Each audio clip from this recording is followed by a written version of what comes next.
Assalamualaikum warahmatullahi wabarakatuh. Perkenalkan, saya Angel Prawesti dengan NPM 2412011208 akan mempresentasikan tugas artikel hukum lingkungan yang berjudul Efektivitas dalam Penegakan Hukum Lingkungan dalam Menghadapi Pencemaran Industri di Indonesia. Industri di Indonesia memiliki peran penting dalam pembangunan ekonomi nasional. Sejak reformasi, pertumbuhan sektor industri terus meningkat karena dorongan investasi, ekspor, dan industrialisasi sebagai mesin pertumbuhan ekonomi. Pencemaran lingkungan menjadi salah satu tantangan utama bagi Indonesia. Limbah B3, emisi udara, dan limbah cair menjadi polutan industri yang cukup dominan. Indonesia sebenarnya telah memiliki landasan hukum yang cukup kuat seperti Undang-Undang Nomor 32 Tahun 2009 tentang perlindungan dan pengelolaan lingkungan hidup yang mengatur mekanisme izin, sanksi administratif, pidana, hingga gugatan perdata. Di Indonesia memiliki dampak pencemaran lingkungan yang sangat mengkhawatirkan dengan menyumbang polusi di beberapa medium seperti air, udara, dan tanah. Contohnya adalah industri manufaktur menghasilkan limbah cair yang jika tidak diolah dapat menurunkan kualitas sungai dan air lokal. Selain itu, zat berbahaya dari limbah B3 juga dapat meresap ke tanah dan mencemari tanah atau air tanah yang kemudian beresiko bagi ekosistem sekitar. Pencemaran dari aktivitas industri memberi tekanan besar pada ekosistem, terutama pada wilayah perairan yang menjadi tempat pembuangan limbah cair.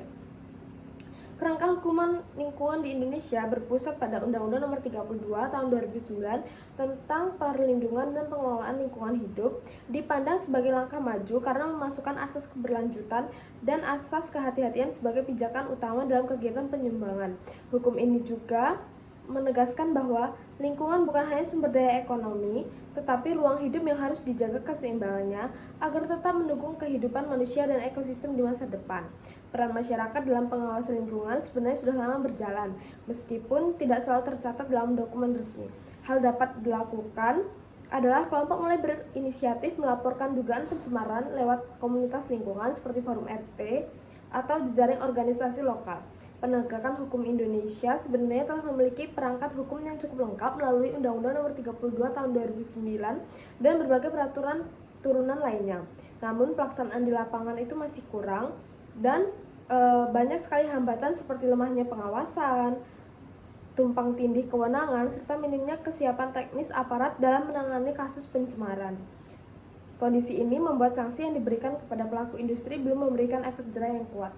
Contohnya adalah seperti pembagian ruang hidup masyarakat Baduy adalah pembagian yang memisahkan kawasan hutan dari wilayah aktivitas manusia menjadi contoh bagaimana nilai lokal dapat menjaga kualitas ekosistem. Adat tidak menunggu pemerintah untuk melakukan pengawasan, tetapi menggunakan norma adat sebagai pedoman dalam menolak aktivitas yang merusak hutan atau mengganggu sumber air. Transparansi menjadi faktor penting agar masyarakat dapat memantau komitmen. Sekian presentasi dari saya. Terima kasih. Wassalamualaikum warahmatullahi wabarakatuh.